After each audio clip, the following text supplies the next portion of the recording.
Salam Bapak Ibu Saudara-saudara yang kami kasihi dalam Kristus Yesus. Marilah kita mempersiapkan hati kita untuk mendengar firman Tuhan, yaitu khotbah Minggu tanggal 23 April tahun 2023. Sebelumnya mari kita berdoa. Damai sejahtera dari Allah Bapa yang melampaui segala akal, itulah yang memelihara hati dan pikiran kita dalam Kristus Yesus Tuhan kita. Amin. Firman Tuhan bagi kita tertulis dalam 1 Petrus 1 ayat 17 sampai 23. Demikian firman Tuhan. Dan jika kamu menyebutnya Bapa, yaitu Dia yang tanpa memandang muka menghakimi semua orang menurut perbuatannya, maka hendaklah kamu hidup dalam ketakutan selama kamu menumpang di dunia ini. Sebab kamu tahu bahwa kamu telah ditebus dari cara hidupmu yang sia-sia, yang kamu warisi dari nenek moyangmu. Itu bukan dengan barang yang panah, bukan pula dengan perak atau emas, melainkan dengan darah yang mahal, yaitu darah Kristus, yang sama seperti darah anak domba yang tak bernoda dan tak bercacat. Ia telah dipilih sebelum dunia dijadikan, tetapi karena kamu baru menyatakan dirinya pada zaman akhir. Oleh Dialah kamu percaya kepada Allah yang telah membangkitkan Dia dari antara orang mati dan yang telah memuliakannya, sehingga imanmu dan pengharapanmu tertuju kepada Allah. Karena kamu telah menyucikan dirimu oleh ketaatan kepada kebenaran, sehingga kamu dapat mengamalkan kasih persaudaraan yang tulus ikhlas, hendaklah kamu bersungguh-sungguh saling mengasihi dengan segenap hati. Karena kamu telah dilahirkan kembali, bukan dari benih yang panah, tetapi dari benih yang tidak panah, oleh firman Allah yang hidup dan yang kekal. Demikian pembacaan firman Tuhan. Ibu bapak saudara-saudara, tema khotbah kita pada saat ini adalah dilahirkan kembali oleh firman Allah. Kitab Petrus dituliskan dan disampaikan untuk menguatkan orang-orang yang mengalami penderitaan. Mereka menderita dan dianiaya karena mereka memilih untuk percaya kepada Yesus dan menjadi pengikut Yesus.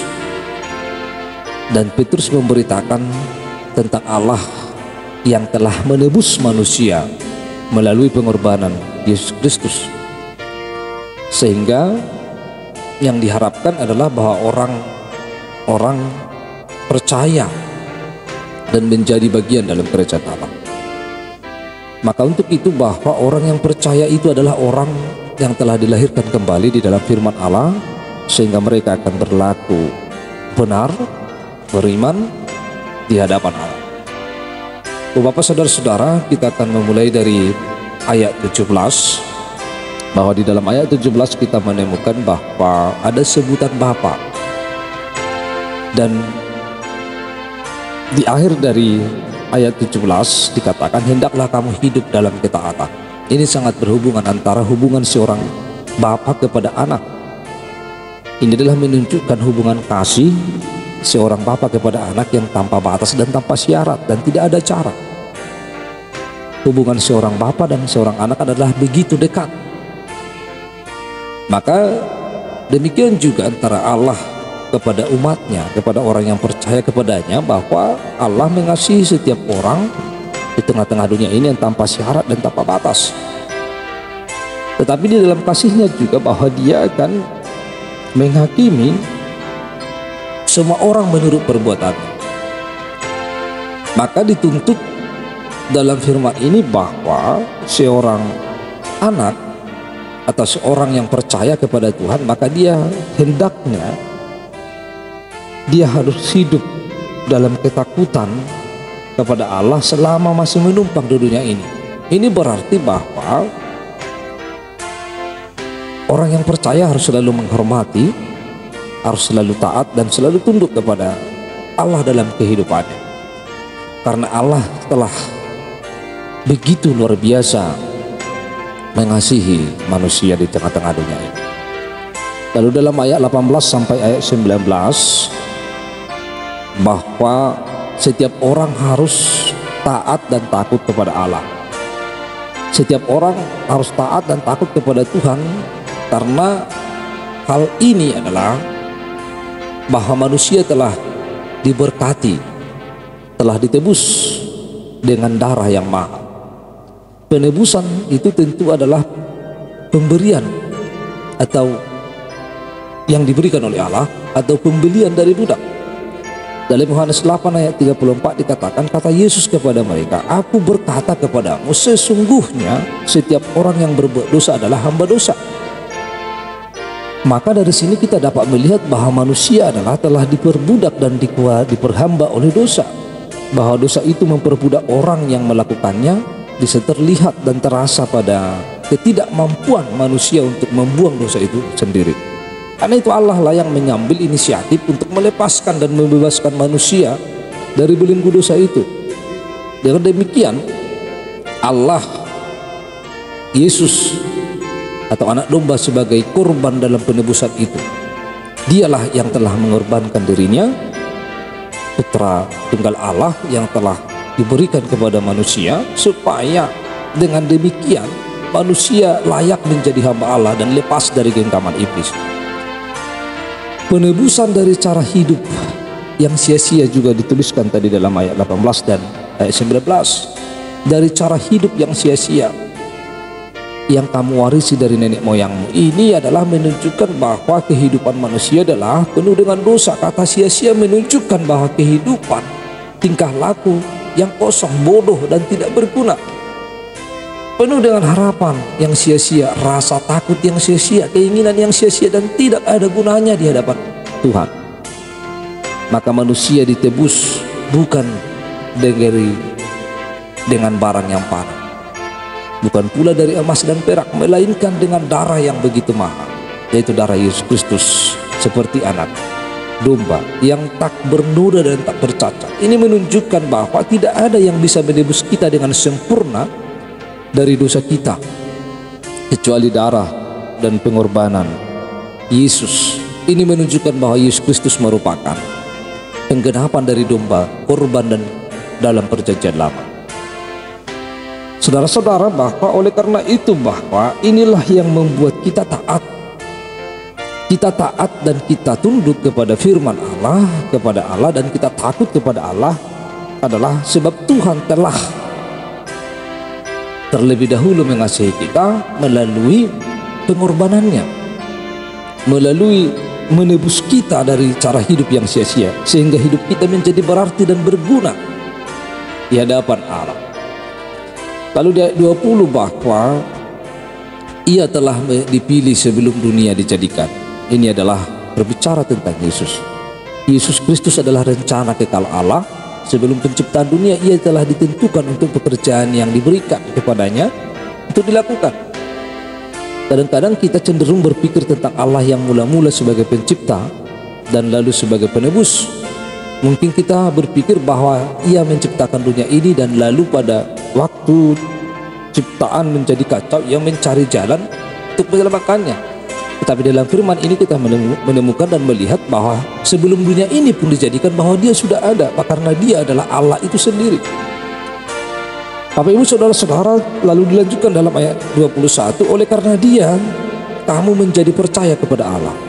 Oleh karena Yesus yang datang ke tengah-tengah dunia ini, sehingga kita menjadi percaya. Karena itu baiklah kita mengingat bahwa Kristus tidaklah secara sia-sia disebut sebagai gambar Allah yang tidak kelihatan.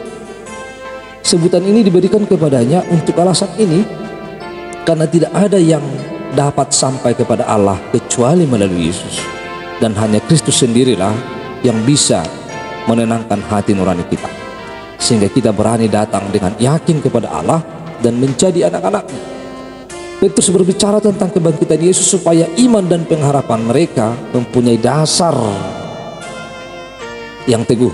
Petrus berbicara kebangkitan Kristus dan kemuliaannya untuk menunjukkan bahwa penebusan Kristus telah diterima oleh Allah. Oleh karena itu bahwa oleh karena dialah kita menjadi percaya karena kedatangan. Lalu di ayat 22 kita melihat karena kamu telah menyucikan dirimu oleh ketaatan kepada kebenaran. Di ayat 22 ini bahwa kita dituntut, kita diminta supaya kita taat kepada kebenaran sehingga kita dapat mengamalkan kasih persaudaraan. Ketaatan kita dan ketundukan kita kepada kebenaran, yaitu kepada Yesus, maka kita akan dapat mengamalkan kasih persaudaraan yang tulus dan ikhlas. Tanpa itu bahwa kita tidak akan dapat tulus. Tetapi ketulusan kita adalah berdasarkan ketaatan kita kepada Tuhan. Sehingga ketaatan itulah yang membawa kita kepada keikhlasan dan kepada ketulusan, supaya kita sungguh-sungguh saling mengasihi dengan segenap hati. Kalau kita tidak taat kepada firman Allah, maka kita tidak akan bisa mengasihi sesama dengan sungguh-sungguh. Maka di situ adalah kuncinya. Ketaatan kita adalah sebagai kunci. Karena Yesus mengatakan, kasihilah sesamamu manusia seperti dirimu, bahkan kasihilah musuhmu. Maka kita dituntut supaya taat kepada firman, supaya kita benar-benar dapat mengasihi saudara-saudara kita. Lalu yang terakhir adalah dalam ayat 23, bahwa di sini dikatakan bahwa kita adalah telah dilahirkan kembali bukan dari benih yang panah.